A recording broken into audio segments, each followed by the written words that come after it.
Good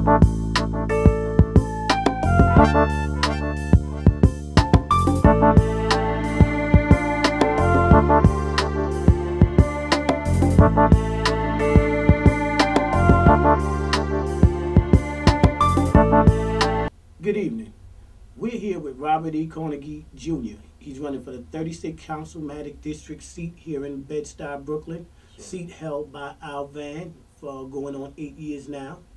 Robert is from St. John's University. He's graduated with Mark Jackson and Walter Berry. Rather, he played with Mark Jackson and Walter Berry. Yes. Played overseas. Basketball, of course. He's a pillar to the community at 6'10". Tell me something about yourself. One thing I noticed reading your bio here, you have a degree in marketing. You're a marketing professor at Brooklyn College. Actually, my degree is in organizational leadership, but I am actually professor. I'm an adjunct professor at Brooklyn College in the marketing department. Okay, you got a strong mental health background.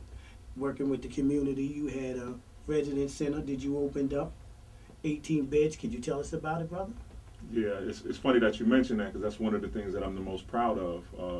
When I first came back from Europe, having a decent career over in Europe, we asked the community what were their needs and what was the most underserved population in the community. At that time, it was a population called MICA, which that acronym stands for mentally ill chemical abusers. And once we found out and identified what population needed the most help, we went about purchasing a building and formulating this residence. What population did you find out needed the most help in our community? Well, it was African American males from the age of 18 to 50 who were suffering from substance abuse and mental health issues, and commonly referred to in the mental health industry as mentally ill chemical abusers. That's the hardest to place population based on their needs. So tell me something. What did you do? Tell my audience. I read your bio here, and it's excellent. But tell my audience what you did, brother. Well, one of the first things I did was I had to go to the local hospitals, St. John's Interfaith and Woodhall Hospital, and introduce myself as somebody who wanted to work with that particular population. And as you can imagine, black males that fell into that range were plagued with a myriad of problems, stemming from substance abuse, like I mentioned, mental health, past criminal histories, and really the community wasn't prepared to deal with them. Okay. So the hospitals were kind of glad to see me coming, and knowing there was a law on the books at that time that didn't allow hospitals to discharge individuals to the street. Okay. You had to be discharged to residents, and most of these individuals were chronically homeless. So it afforded the hospitals the opportunity to meet their mandate of not allowing people to be discharged to the street. So I provided a very valuable resource, not only for the community, but for the hospitals. How long did it last? It lasted 2.5 years. So we went from about 97 to almost 2000. Why didn't it last, brother? Well, I didn't have the knowledge and understanding of the request for proposal process that the city puts out. So RFP. I basically used the RFPs. Tell the people it's the RFP. RFPs. When you see that in the paper, those are requests for proposals that nonprofits and organizations that try to do good work in the community bid for.